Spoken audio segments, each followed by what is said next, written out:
លោកគ្រូក៏ឈ្មោះហើយចេះចាស់កូនអាមេរៀនជូនលោកគ្រូមេរៀនទី59មុខរបស់អ្នកភូមិខ្ញុំអំណាចនៅភូមិខ្ញុំប្រជាជនភាគច្រើនប្រកបរបរតំបានពួកគេតំបានហូរដាហួនសារងសូត្រនិងក្រមាសូត្រកាលណាតំបានច្រើនគេ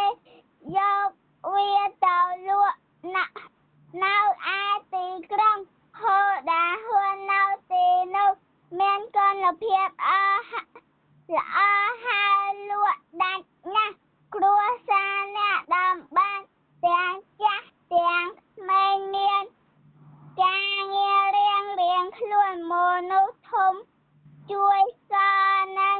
ជ្រលក់ចូលពួកសូត្រតែ